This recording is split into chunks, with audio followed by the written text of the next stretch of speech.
Good morning everyone. Today in this video we will study about the topic of graphically representation of motion. Graph के through out हम motion को कैसे represent करें इस चीज को आज हम लोग स्टडी करेंगे। ग्राफिक तो सबसे पहले हम लोग पढ़ते हैं। सबसे पहला टॉपिक हमारे पास आता है कि व्हाट इज ग्राफ। बेटा आप लोगों ने क्लासेस में 8th में 7th में मैथ्स में ग्राफ का आप लोगों ने स्टडी किया होगा। तो सबसे पहले हम ग्राफ को ही लेते हैं कि ग्राफ होता क्या है। तो ग्राफ के बारे में बोले तो graph is a line. Graph एक लाइन होता है, वो लाइन स्ट्रेट भी हो सकती है और कर्व शेप के अंदर भी हो सकती है। विच रिप्रेजेंट या which show variation. Variation word का मतलब है changement of one quantity with respect to other. एक क्वांटिटी का दूसरी क्वांटिटी के रिस्पेक्ट में क्या दिखाए, वेरिएशन, चेंजमेंट। वो लाइन स्ट्रेट लाइन भी हो सकती है और कर्व लाइन भी होती है। उस स्ट्रेट लाइन या कर्व लाइन को जो दो क्वांटिटीज का वेरिएशन रिप्रेजेंट करे और वो दोनों क्वांटिटीज एक दूसरे के साथ इंटर रिलेट होनी चाहिए, inter relate to each other, that is known as graph. तो graph means graph is a line straight और curve which show variation of one quantity with respect to other. जो एक क्वांटिटी का दूसरी quantity के साथ वेरिएशन दिखाए, variation को रिप्रेजेंट करे और वो दोनों क्वांटिटी एक दूसरे के साथ इंटर रिलेट करनी चाहिए। और एक और डेफिनेशन बना सकते हैं ग्राफ की, क्या? Graph is a pictorial representation. Picture की फॉर्म के अंदर डाटा को रिप्रेजेंट करता है किसके, variation of one quantity with respect to other. जो एक क्वांटिटी का दूसरी क्वांटिटी के रिस्पेक्ट में डाटा रिप्रेजेंट करे उसको हम लोग बोलते हैं ग्राफ। अब ग्राफ हम लोग क्रिकेट मैच देखते हैं। देखो इसके अंदर एक एग्जांपल समझाता हूं ग्राफ को। इन टेलीकास्ट ऑफ क्रिकेट मैच, कोई क्रिकेट का मैच चल रहा होता है, उसके अंदर आप लोगों को बार ग्राफ रिप्रेजेंट किए जाते हैं। देखो ग्राफ कई टाइप के होते हैं, पाई चार्ट ग्राफ होते हैं, बार ग्राफ होते हैं। तो bar graph represent the run rate of A team in each over. जैसे ये ग्राफ दिखाया हुआ है, देखो इस ग्राफ के अंदर इस तरीके का क्रिकेट मैच के अंदर आपने ग्राफ देखा होगा जो रन्स का जो डाटा है ओवर के रिस्पेक्ट में रिप्रेजेंट करता है। जैसे यहाँ पे फर्स्ट ओवर का डाटा दिया हुआ है कि ओवर, ये ओवर हो गए, ये रन्स हो गए। तो फर्स्ट ओवर में 15 रन्स बने, सेकंड ओवर में 20 रन्स बने, थर्ड ओवर में सिर्फ 10 ही रन बन पाए, फिर फोर्थ ओवर में 15 रन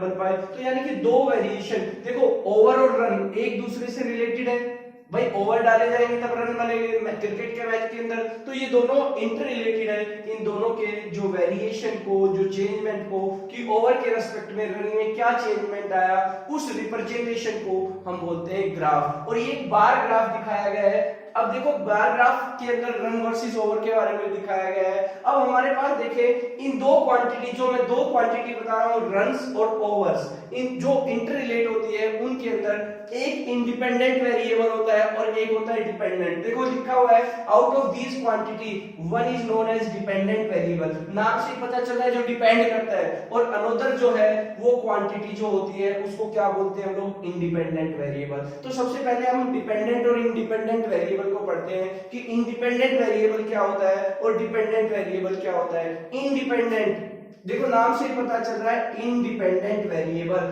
जो किसी भी चीज के ऊपर डिपेंड ना करता हो उसको हम बोलते हैं इंडिपेंडेंट वेरिएबल। अब देखो इंडिपेंडेंट वेरिएबल की क्या डेफिनेशन दी, the quantity that is varied our choice, जो हमारी चॉइस के अकॉर्डिंग चेंज हो, हमारी चॉइस के अकॉर्डिंग। अब यहां देखो ओवर जो है हम डालेंगे तभी रन होगा। तो इंडिपेंडेंट कौन है, ओवर, और डिपेंडेंट, ओवर के ऊपर कौन डिपेंड कर रहा है, रन्स। देखो इसके अंदर लिखा हुआ है इंडिपेंडेंट के बाद दूसरी क्वांटिटी बताई हुई है मैंने, डिपेंडेंट वेरिएबल। डिपेंडेंट वेरिएबल क्या होते हैं, the other quantity which show variation या which varies as a result of this change। अगर हम ओवर को चेंज करेंगे तो उसके रेस्पेक्ट में चेंज हो, यानी कि इंडिपेंडेंट के ऊपर डिपेंड करे, वो डिपेंडेंट वेरिएबल होता है। और it is represented along Y axis.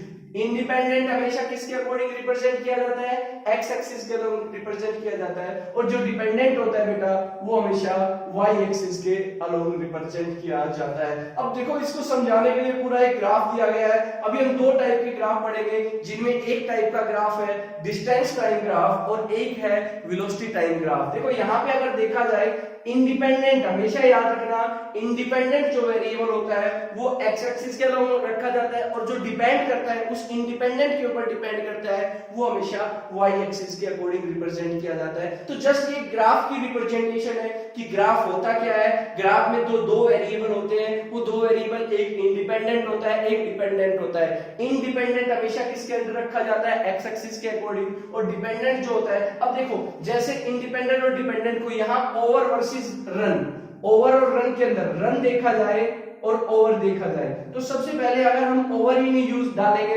Over ही नहीं डालेंगे तो रन बनेंगे कहां से। तो ओवर, ओवर तो क्या हो गया, जो किसी चीज के ऊपर डिपेंड नहीं कर रहा है, तो ओवर होगी इंडिपेंडेंट। और ओवर के ऊपर डिपेंड कौन करते हैं, क्योंकि ओवर डालेंगे तभी तो रन बनेंगे, तो मींस यहां रन क्या हो गया, डिपेंडेंट। तो हमेशा याद रखना इंडिपेंडेंट हमेशा एक्स एक्सिस के अकॉर्डिंग होगा, तो देखो ओवर एक्स एक्सिस के अकॉर्डिंग है, और दूसरा रन, रन हो गया डिपेंडेंट, और डिपेंडेंट हमेशा वाई एक्सिस के रिप्रेजेंट किया जाता है। यहां देखो एक ग्राफ दिखाया हुआ है, अगर हम लोग ग्राफ पढ़े डिस्टेंस टाइम ग्राफ, क्या पढ़े हम लोग, डिस्टेंस टाइम ग्राफ, जो अभी हम पढ़ने वाले हैं। देखो यहां डिस्टेंस, डिस्टेंस जो है वो डिपेंडेंट है, टाइम जो है इंडिपेंडेंट है, वो कंटिन्यू चलता रहता है। तो इंडिपेंडेंट टाइम है तो उसको किसके अंदर रखा, एक्स एक्सिस के अंदर। डिस्टेंस कैसी है, डिपेंडेंट है, डिपेंडेंट है तो किसके अकॉर्डिंग रखी गई, वाई एक्सिस के अकॉर्डिंग। ऐसे ही एक वेलोसिटी टाइम ग्राफ भी होता है।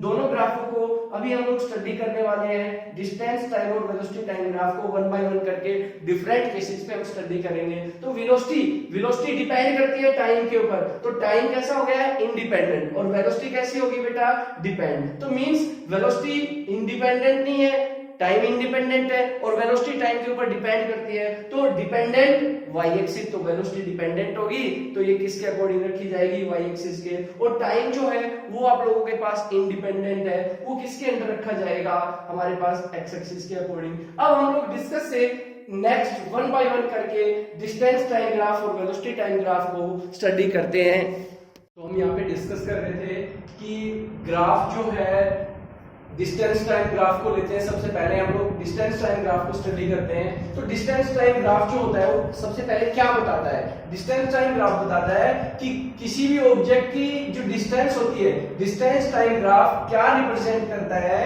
कि how distance of the object, किसी भी ऑब्जेक्ट की जो डिस्टेंस है एक फिक्स पॉइंट से चेंजेस होती है, वो टाइम के रिस्पेक्ट में कैसे चेंज होती है। तो हमें डिस्टेंस टाइम ग्राफ जो है बेटा क्या बताता है, डिस्टेंस टाइम ग्राफ हमें ये बताता है किसी भी ऑब्जेक्ट की जो डिस्टेंस है फिक्स पॉइंट से टाइम के रिस्पेक्ट में कैसे चेंजमेंट होती है, उस चीज को रिप्रेजेंट करते हैं हम लोग डिस्टेंस टाइम ग्राफ से। देखो डिस्टेंस टाइम ग्राफ में दो वेरिएबल है, एक वेरिएबल टाइम है, एक वेरिएबल डिस्टेंस है।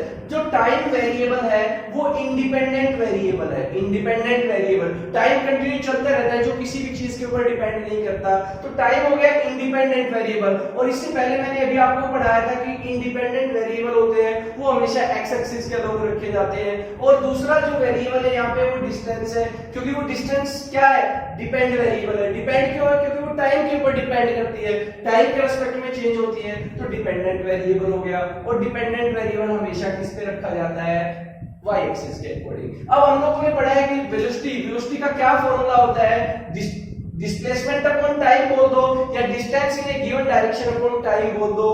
तो हमारे पास जो है मींस डिस्टेंस टाइम ग्राफ का यूज करके हम यहाँ पे कौन सी टर्म निकालेंगे, वो टर्म निकालेंगे वेलोसिटी। कौन सी टर्म निकालेंगे, हम लोग वेलोसिटी टर्म निकालेंगे। वेलोसिटी निकालने का फॉर्मूला है, और किसी भी डिस्टेंस टाइम ग्राफ की जो स्लोप है, slope of distance time graph, वो किस चीज को रिप्रेजेंट करेगी, यहाँ पे वेलोसिटी को रिप्रेजेंट करेगी। तो अभी हम लोग स्लोप के हिसाब से निकालना सीखते हैं। देखो आप लोगों ने स्लोप के बारे में मैथ्स के अंदर आता है कि किसी भी लाइन के ऊपर एक पॉइंट से अगर टेंजेंट ड्रा कर दिया जाए तो उसकी क्या बोली जाती है, स्लोप बोली जाती है। अभी बताएंगे स्लोप के बारे में भी आपको। तो यानी कि डिस्टेंस टाइम ग्राफ से सबसे पहले हम क्या निकालते हैं, वेलोसिटी निकालते हैं। और वेलोसिटी कैसे निकालते हैं, उस डिस्टेंस टाइम ग्राफ की जो स्लोप होती है वो स्लोप किसको रिप्रेजेंट करती है, वेलोसिटी को रिप्रेजेंट करती है। एक स्पेशल एक नोट है, कई बार बच्चे कहते हैं सर वेलोसिटी क्यों यूज की गई, हम लोग स्पीड क्यों नहीं बोल रहे, इसको speed is equal to distance upon time भी होती है। देखो यहाँ पे ग्राफ में जब भी किसी ग्राफ को ड्रॉ करते हैं, कोई भी ग्राफ ड्रॉ करते हैं, तो हम दो टर्म स्पीड और वेलोसिटी को सेम सेंस में यूज करते हैं, using same sense. Generally most of the जो भी ग्राफ्स है उनके अंदर कौन सी टर्म यूज की गई है, वेलोसिटी। तो स्पीड भी बोल सकते हैं हम लोग, स्पीड भी बोल सकते हैं, क्योंकि ग्राफ ड्रॉ करने में जो दोनों टर्म्स है स्पीड और वेलोसिटी सेम सेंस में यूज की जाती है। और मोस्टली जितने भी ग्राफ ड्रॉ करते हैं उनके अंदर हम लोग वेलोसिटी टर्म का यूज करते हैं। अब हम ग्राफ्स को स्टडी करते हैं डिफरेंट कंडीशंस के ऊपर कि ऑब्जेक्ट डिफरेंट कंडीशंस पे कब ऑब्जेक्ट रेस्ट में है, कब यूनिफॉर्म मोशन में है, कब आप लोगों के पास वो नॉन यूनिफॉर्म मोशन में है, तो उनका जो ग्राफ आएगा किस तरीके से आएगा। तो सबसे पहले हम लोग डिस्टेंस टाइम ग्राफ को स्टडी करते हैं। ऑब्जेक्ट किसके अंदर है, रेस्ट के अंदर है। रेस्ट का मींस स्टेशनरी है, फिक्स पोजीशन पे रखा हुआ है, मतलब मींस टाइम के रेस्पेक्ट में। देखो रेस्ट वर्ड का मतलब क्या होता है, जो रेस्ट टर्म है आप लोग पहले पढ़ चुके हैं अपने लेक्चर में कि रेस्ट टर्म होती क्या है, object not change its position with time, यानी कि ऑब्जेक्ट की पोजीशन चेंज ना हो किसके रेस्पेक्ट में, टाइम के रेस्पेक्ट में। तो ऐसे ऑब्जेक्ट को हम लोग किस में कह सकते हैं, रेस्ट में कह सकते हैं। किस में कह सकते हैं, रेस्ट के अंदर। और जिस रेस्ट के अंदर डिस्टेंस टाइम ग्राफ को एसटी ग्राफ बोलते हैं। एस का मतलब डिस्टेंस है, टी का मतलब टाइम है। Graph is a straight line, अगर ऑब्जेक्ट रेस्ट में होगा तो उसका ग्राफ स्ट्रेट लाइन होगा और पैरेलल टू टाइम एक्सिस होगा, जैसा कि नीचे फिगर के अंदर बनाया गया है। देखो हम फिगर के अंदर स्टडी करते हैं, हम लोगों ने एक्स एक्सिस के अकॉर्डिंग क्या ले लिया, टाइम ले लिया, और वाई एक्सिस के अकॉर्डिंग क्या ले ली, डिस्टेंस ले ली। और हमने कोई भी, अगर आप लोग कह रहे हो सर देखो मैं एक ग्राफ और ड्रॉ करके दिखाता हूं आपको कि हमने पहले ऑब्जेक्ट को कुछ पर्टिकुलर डिस्टेंस पे माना। फॉर एग्जांपल ये डिस्टेंस, कोई भी डिस्टेंस मान सकते हो, मैंने बोला 5 मीटर है, और 5 मीटर पे मान के फिर हमने देखो यहाँ पे पहले सेकंड 1 सेकंड, फिर 2 सेकंड, फिर 3 सेकंड, फिर 4 सेकंड, फिर 5 सेकंड टाइम चल रहा है। पहले सेकंड पे भी डिस्टेंस 5 मीटर है, दूसरे सेकंड पे भी 5 है, तीसरे पे भी 5 है, चौथे पे भी 5 है, and so on. Her time interval के ऊपर उसकी डिस्टेंस फिक्स है। फिक्स है मींस ऑब्जेक्ट 5 मीटर के ऊपर डिस्टेंस पे रखा हुआ है। बट आप लोग बोलते हैं सर हमने डिस्टेंस क्यों माना। देखो अगर मैं आपको एक ग्राफ और साइड में बना के दिखाऊं, ये मैंने एक्स एक्सिस ले लिया और ये मैंने वाई एक्सिस ले लिया। अगर मैं 0 पे मान के और टाइम एक्सिस के according 1 second, 2 second, 3 second, 4 second, 5 second इसी के ऊपर एक लाइन और ड्रा कर देता तो मेरे को कोई अलग से ग्राफ रिप्रेजेंट नहीं हुआ। यहां एक अलग से लाइन रिप्रेजेंट हो रही है। अगर याद हो तो ग्राफ की डेफिनेशन में क्या बताया था, ग्राफ जो है एक पिक्टोरियल रिप्रेजेंटेशन है जो दो वेरिएबल्स का क्या दिखाती है, एक दूसरे के रेस्पेक्ट में वेरिएशन रिप्रेजेंट करती है। बट यहां तो लाइन इसी एक्स एक्सिस के ऊपर ही आ गई है पैरेलल, बट एक्स एक्सिस के ऊपर आ गई, कोई से अलग से रिप्रेजेंटेशन यहां पे नहीं शो हुई। इसलिए जब भी हम कोई भी डिस्टेंस टाइम ग्राफ मानते हैं और ऑब्जेक्ट को रेस्ट पे मानते हैं, तो रेस्ट पे मानने से पहले ऑब्जेक्ट को कुछ डिस्टेंस पे मानना पड़े, चाहे वो 0.5 मीटर डिस्टेंस क्यों ना हो। कोई भी डिस्टेंस हो सकती है, 10 भी हो सकती है, 15 भी हो सकती है। मींस 0 पे नहीं मानना है, क्योंकि 0 पे अगर हम लोग मान लेते हैं तो उसमें कोई भी अलग से रिप्रेजेंटेशन हमारे पास रिप्रेजेंट नहीं होती है। इसलिए डिस्टेंस टाइम ग्राफ को जब भी हम लोग ड्रॉ करते हैं तो ऑब्जेक्ट को कुछ डिस्टेंस पे मान के हम लोग रेस्ट में करते हैं ताकि उसकी कुछ अलग से ग्राफिकल रिप्रेजेंटेशन शो हो। और यहाँ पे हमने ग्राफिकल रिप्रेजेंटेशन को शो करने के लिए हमने ऑब्जेक्ट को 5 मीटर डिस्टेंस पे मान के फिर हमने उसको किस में किया है, रेस्ट में किया है। 1 सेकंड के बाद भी 5 है, 2 सेकंड के एंड सो ऑन। और उसकी जो ग्राफ की जो आप लोगों के पास डिस्टेंस टाइम ग्राफ की जो रिप्रेजेंटेशन आई that is parallel to the time axis. किसके अकॉर्डिंग आई है, स्ट्रेट लाइन आई है और parallel to the time axis आई है। अब हम next distance time graph study करते हैं फॉर यूनिफॉर्म मोशन। तो हमारे पास सेकंड ग्राफ जो है, जो डिस्टेंस टाइम ग्राफ है, हम सेकंड ग्राफ पढ़ते हैं कि when an object in uniform motion, object किसके अंदर हो, यूनिफॉर्म मोशन। यूनिफॉर्म मोशन का मतलब क्या होता है, ऑब्जेक्ट यूनिफॉर्म वेलोसिटी से मूव कर रहा है। तो लिखो, देखो इसमें लिखा हुआ है if an object move in uniform velocity. Uniform velocity से मूव करने का मतलब है कि वो इक्वल ही डिस्टेंस ट्रेवल कर रहा है इक्वल इंटरवल ऑफ टाइम में, तभी उसका जो मोशन होगा वो हम लोग यूनिफॉर्म बोल सकते हैं। देखो यूनिफॉर्म वर्ड पहले ही पढ़ चुके हैं। यूनिफॉर्म वर्ड का मतलब होता है सिमिलरिटी। सिमिलरिटी का मतलब equal distance travel in equal interval of time. तो उसका जो मोशन होगा वो कैसा होगा, यूनिफॉर्म मोशन होगा। और यूनिफॉर्म मोशन का मतलब यूनिफॉर्म वेलोसिटी से मूव कर रहा है ऑब्जेक्ट, तो उस यूनिफॉर्म वेलोसिटी के अंदर इक्वल डिस्टेंस ट्रेवल करेगा equal interval of time time के अंदर। और ऐसे केस के अंदर जब यूनिफॉर्म वेलोसिटी से मूव कर रहा हो तो उसका डिस्टेंस टाइम ग्राफ हमेशा स्ट्रेट लाइन आएगा, बट वो straight line incline to the time axis. देखो यहाँ पे दिखाया हुआ है, ये जो लाइन है, ये लाइन एक स्ट्रेट लाइन ग्राफ है, बट कुछ एंगल के साथ, इस एंगल के साथ ये टाइम एक्सिस के ऊपर इंक्लाइंड है, कुछ एंगल बना रही है। तो उस केस के अंदर उसका ग्राफ का यूनिफॉर्म मोशन में ग्राफ जो आएगा वो स्ट्रेट लाइन आएगा, but inclined to time axis. और इस केस के अंदर जो डिस्टेंस ट्रेवल होती है that is directly proportional to time. जितना टाइम चेंजमेंट आएगा उतना ही उसके अंदर डिस्टेंस के अंदर चेंजमेंट आता जाएगा। तो उस चीज को रिप्रेजेंट करने के लिए distance is directly proportional to time. हम एक टेबल देखते हैं, ये टेबल बनाई हुई है, इस टेबल को हम डिस्टेंस टाइम ग्राफ के लिए, देखो मैंने टाइम ले लिया, 0 से स्टार्ट किया, टाइम कंटिन्यू चलता जाएगा 1 2 3 4 5 सेकंड। और उस केस के अंदर मैंने ऑब्जेक्ट की डिस्टेंस को रिप्रेजेंट किया, 0 टाइम था तो डिस्टेंस रेस्ट में था, ऑब्जेक्ट रेस्ट में था तो उसकी डिस्टेंस 0। 1 सेकंड के बाद उसने 10 मीटर डिस्टेंस ट्रेवल की, 2 सेकंड के बाद 20 एंड सो ऑन। और उसका जो ग्राफ दिखाया गया है, ग्राफ दिखा के हम लोगों ने क्या किया, यहाँ पे देखो डिस्टेंस रिप्रेजेंट की इंडिपेंडेंट, क्या है, सॉरी डिस्टेंस क्या है, डिपेंडेंट, और टाइम क्या है, इंडिपेंडेंट। इंडिपेंडेंट हमेशा एक्स एक्सिस के अकॉर्डिंग, डिपेंडेंट वाई एक्सिस के अकॉर्डिंग। और इस डाटा को यूज करके, एक टेबल को यूज करके हमने एक ग्राफ ड्रॉ किया यूनिफॉर्म वेलोसिटी के लिए। यूनिफॉर्म मोशन से अगर ऑब्जेक्ट मूव कर रहा हो तो उस केस के अंदर जो डिस्टेंस टाइम ग्राफ आएगा वो कैसा आएगा, हमेशा आप लोगों के पास स्ट्रेट लाइन, बट वो स्ट्रेट लाइन किसके अकॉर्डिंग होगा, वो टाइम एक्सिस के ऊपर इंक्लाइन होगा, जो आपको इस डायग्राम में रिप्रेजेंट किया गया है। अभी इस डायग्राम की हेल्प से हम लोग एक चीज और निकालेंगे, क्योंकि डिस्टेंस टाइम ग्राफ जो रिप्रेजेंट करता है वो वेलोसिटी को रिप्रेजेंट करता है। तो वो वेलोसिटी का फैक्टर अभी हम लोग निकालने वाले हैं। वो वेलोसिटी का फैक्टर कैसे निकालते हैं, अभी देखो। अभी अगर हम लोग डिस्टेंस टाइम ग्राफ का यूज करके अगर वेलोसिटी कैलकुलेट करना चाहें तो कैसे कैलकुलेट करेंगे डिस्टेंस टाइम ग्राफ के।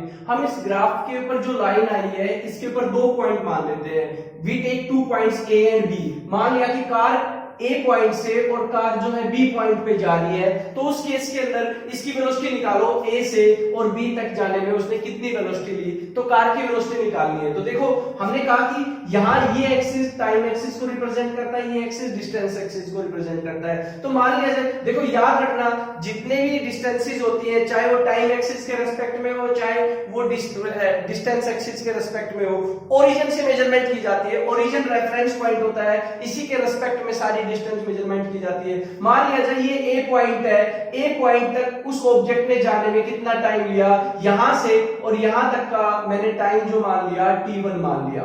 और ए से और बी तक जाने में, देखो बी के साथ मैंने लाइन ड्रॉ करके लाया, यहां तक पूरा टाइम क्या मान लिया मैंने, t2 टाइम मान लिया। क्या मान लिया, t2 टाइम मान लिया। तो a से और b तक जाने में जो डिस्टेंस टाइम का जो गैप है वो टाइम किसको रिप्रेजेंट कर रहा है, ac को। तो यहाँ ac जो लाइन है, ac किसको डिनोट कर रही है, टाइम इंटरवल। और टाइम इंटरवल कितना है, a से b तक जो टाइम का गैप है ac लाइन रिप्रेजेंट कर रही है कि t2 टाइम में से t1 घटा दिया जाए तो ये a से c का जो टाइम है ये आ जाएगा। तो यहाँ पे ac डिनोट कर रहा है टाइम इंटरवल को, जिसको t2 माइनस t1 किया। ऐसे ही डिस्टेंस की एक्सिस को देखा जाए तो ये bc डिस्टेंस ट्रेवल को रिप्रेजेंट कर रही है बिटवीन 2 पॉइंट्स। अब ये कैसे निकाली जाए, देखो o से और ये s1 डिस्टेंस मान ली, और o से b तक की जो डिस्टेंस है वो कितनी मान ली, s2 मान ली। तो bc जो आई वो कितनी आई, पूरी डिस्टेंस में से ये नीचे वाली डिस्टेंस माइनस कर दे तो s2 माइनस s1। तो यहाँ ये जो ac है, ये लाइन जो ac ड्रॉ कर रही है, ये तो किसको डिनोट कर रही है, टाइम इंटरवल,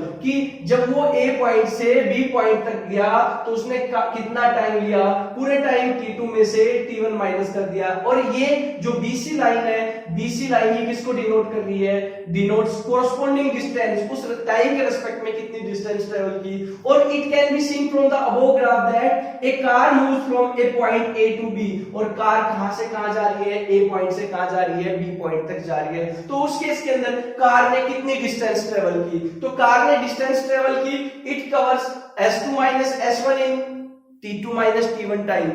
कितनी डिस्टेंस ट्रेवल की, a टू b तक जाने में, ये डिस्टेंस और ये टाइम। क्योंकि डिस्टेंस को क्या किया, ये डिस्टेंस कितनी डिस्टेंस ट्रेवल की, डिस्टेंस y एक्सिस के अकॉर्डिंग में bc कितनी डिस्टेंस ट्रेवल की, s2 माइनस, यानी कि ये bc कितनी आ रही है, S2 माइनस S1 आ रही है। और ये जो AC आप लोगों के पास आ रहा है, ये AC कितना आ रहा है आप लोगों के पास, T2 माइनस क्या आ रहा है, T1 आ रहा है। इन दोनों को यूज करके हम लोगों ने क्या निकाल ली है।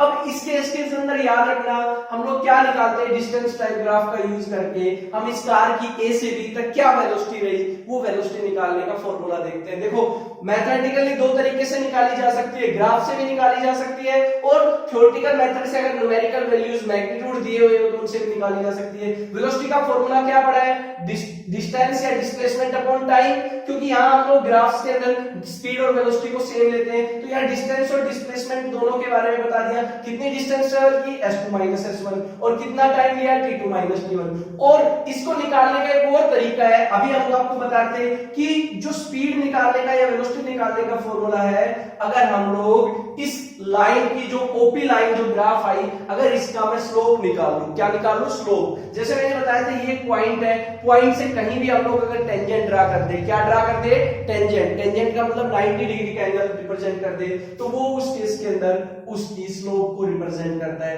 तो वेलोसिटी किससे निकाली जा सकती है, स्लोप को यूज करके। Slope of the line OP, ये लाइन ओपी की स्लोप निकाल लो, और स्लोप का फॉर्मूला जो होता है वो किसके बराबर होता है, टेंजेंट थीटा।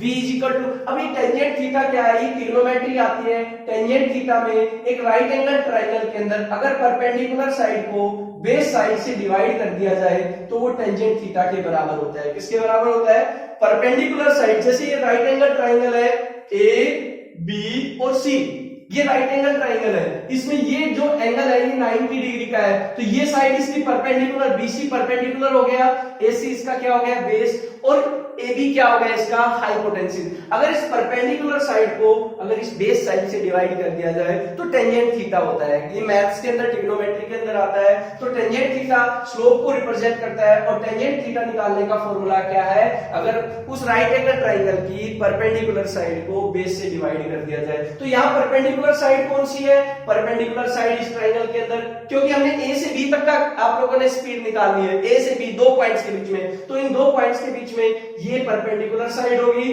ये बेस। तो परपेंडिकुलर साइड क्या होगी, यहाँ पे लिखा मैंने BC, और बेस इसका क्या हो गया, AC। तो BC अपॉन AC कर दिया, BC की वैल्यू निकाली है। देखो यहाँ BC की वैल्यू S2 कितनी है, पूरी 40, 0 से लेकर और S2 तक की डिस्टेंस कितनी है, 40, तो मैंने 40 कर दिया, और माइनस S1 कितनी है आप लोगों के पास, 0 से लेकर, क्योंकि सारी डिस्टेंसेस ओरिजिन से मेजरमेंट की जाती है, वो कितनी है बेटा, 20, तो ऊपर 40 माइनस 20 कर दिया। ऐसे टाइम का गैप निकालो, पूरा टाइम यहां से यहां तक कितना है आप लोगों के पास, पूरा 4 सेकंड का है, और यहां से यहां तक का टाइम, क्योंकि A पॉइंट से और B पॉइंट के बीच का गैप निकालना है टाइम का, तो 4 माइनस 2, और हम इस केस का स्लोप का यूज करके उस कार की स्पीड निकाल सकते हैं। तो कार की स्पीड 40 माइनस 20 अपॉन 4 माइनस 2, 20/2, कितनी आ गई उस कार की स्पीड आप लोगों के पास, 10 मीटर पर सेकेंड। कई बार एक इस तरीके का इस ग्राफ के ऊपर क्वेश्चन भी पूछ लेते हैं, जैसे क्वेश्चन मैं आपको अभी बताता हूं, इसी को कैसे बता सकते हैं हम लोग। अगर हम लोग क्या करें, एक ग्राफ दे दें, बच्चे को ग्राफ दे दिया जाए और ये ग्राफ बना के दे दिया जाए, इधर हम लोगों ने क्या ले ली, डिस्टेंस ले ली, और इधर हम लोगों ने क्या ले ली, टाइम ले ली, और दो कार A और कार B, ये कार A की स्पीड है और ये कार B की स्पीड है। तो आपसे पूछा जाए दोनों में से कौन से कार की स्पीड ज्यादा होगी। देखो अभी हम लोग ये एंगल मान लेते हैं θ1 मान लेते हैं, और ये पूरा एंगल कितना मान लेते हैं, θ2 मान लेते हैं। अभी मैंने आपको एक फॉर्मूला पढ़ाया कि स्पीड या वेलोसिटी बोलते हैं, वो किसके बराबर होती है, स्लोप ऑफ किसकी, ST ग्राफ, जो डिस्टेंस टाइम ग्राफ है। अब यहां देखो, कार A की स्लोप ज्यादा है या कार B की स्लोप ज्यादा है, जिसका एंगल ज्यादा, θ2 इज ग्रेटर देन θ1, उसका मतलब उसकी स्लोप, देखो एक तो स्लोप बिल्कुल ऐसे हो और एक स्लोप ऐसे हो, तो कौन सी स्लोप ज्यादा होगी, जो बिल्कुल जिसका एंगल ज्यादा है आप लोगों के पास, जो एंगल ज्यादा है उसकी स्लोप ज्यादा है। तो आपसे इस तरीके का क्वेश्चन पूछे कि कार A और कार B में किस कार की स्पीड ज्यादा है, तो हम लोग निकाल सकते हैं स्लोप का यूज करके कि स्पीड किसके बराबर होती है, स्लोप, और जिसकी स्लोप ज्यादा, जिसका एंगल ज्यादा, उसकी स्लोप ज्यादा, तो हम यहाँ पे कहेंगे कार A की जो स्पीड है वो ग्रेटर है किसके कंपैरिजन में, कार B के स्पीड में। इस तरीके के कई बार क्वेश्चन दे देते हैं आपसे, कि इन दोनों के अंदर ग्राफ बना के दे दें कि ग्राफ के अंदर एक डिस्टेंस टाइम ग्राफ है और दो कार की स्पीड्स दिखाई, ऐसा जरूरी नहीं दो की, चार की भी दिखा सकता है, 3 और 4 आप लोगों से पूछ ले, ये कार C मान ली और ये कार क्या मान ली, D मान ली। इसी क्वेश्चन को अगर चेंज कर दिया जाए, कार C और कार D, ये चार कार्स का डाटा आपको बना के दे दिया कि चार कार की स्पीड आपको रिप्रेजेंट कर रखी है ग्राफ के द्वारा, तो बताओ कौन सी कार की जो स्पीड होगी वो मैक्सिमम होगी और कौन से कार की स्पीड जो होगी वो मिनिमम होगी। किस कार की स्पीड मैक्सिमम होगी, जिसकी स्लोप ज्यादा होगी, कार C की स्लोप सबसे ज्यादा है और कार D की स्लोप सबसे कम है, तो कार C की स्पीड सबसे क्या होगी, ज्यादा होगी, और कार D की जो स्पीड होगी वो सबसे क्या होगी, कम होगी। तो इस तरीके के क्वेश्चन अगेन आप लोगों से एमसीक्यू टाइप के क्वेश्चंस में पूछे जाते हैं कि कार की स्पीड कौन से कार की, ऐसे चार कार की, दो कार की, कितने भी कार्स का ग्राफ बना के दे सकते हैं। अब हमारे पास एक लास्ट ग्राफ और है, non uniform motion. Third graph को देखते हैं कि when an object in non uniform motion, non uniform motion के अंदर वो यूनिफॉर्म पढ़ लिया हम लोगों ने, कौन रेस्ट वाली पोजीशन पढ़ ली, अब थर्ड पोजीशन है non uniform motion. Non uniform word का मतलब क्या होता है कि if an object travel unequal distances in equal intervals of times, unequal distances in equal interval of time, then the object is said to be, किसमें बोल सकते हैं, known as non uniform motion। और non uniform motion का जो graph आता है वो कभी भी स्ट्रेट लाइन नहीं आता है, not straight line but always form in the form of curve shape. Curve की शेप के अंदर आता है, वो कर्व हमारे पास इस तरीके से भी हो सकती है, इंक्रीजिंग ऑर्डर में भी हो सकती है, डिक्रीजिंग ऑर्डर में भी हो सकती है, और इस कर्व की हेल्प से हम किसी भी पॉइंट के ऊपर अगर टेंजेंट ड्रा करके, स्लोप ड्रा करके हम उसकी क्या निकाल सकते हैं, वेलोसिटी निकाल सकते हैं। ये हमारे पास कौन सा ग्राफ था, when an object in non uniform motion. तो हमारे पास हमने तीन तरीके के ग्राफ पढ़े। सबसे पहले डिस्टेंस टाइम ग्राफ में पढ़ा कि ऑब्जेक्ट किसके अंदर है, रेस्ट के अंदर है, तो रेस्ट के अंदर कैसा ग्राफ आता था, स्ट्रेट लाइन ग्राफ आता था, that is parallel to the, आप लोगों के पास किसके, टाइम एक्सिस के अकॉर्डिंग। दूसरा केस पढ़ा हम लोगों ने, ऑब्जेक्ट विद नो, आप लोगों के पास यूनिफॉर्म मोशन, यूनिफॉर्म वेलोसिटी के अकॉर्डिंग आ रहा हो, तो उस केस के अंदर जो ग्राफ आता था दैट इज क्या आता था, straight line but inclined at the angle of, आप inclined with the time axis, time axis के साथ कुछ एंगल से इंक्लाइंड होता था। और तीसरा ग्राफ हमारे पास कैसा आता है, जब नॉन यूनिफॉर्म मोशन के अंदर होता है ऑब्जेक्ट, तो उस केस के अंदर हमारा जो ग्राफ आता है वो ग्राफ आप लोगों के पास किस शेप के अंदर आता है, कर्व शेप के अंदर आता है, स्ट्रेट लाइन ना आके। अब हम लोग अगले टॉपिक के अंदर हम लोग डिस्टेंस टाइम ग्राफ की बजाय वेलोसिटी टाइम ग्राफ को स्टडी करेंगे। Thank you so much.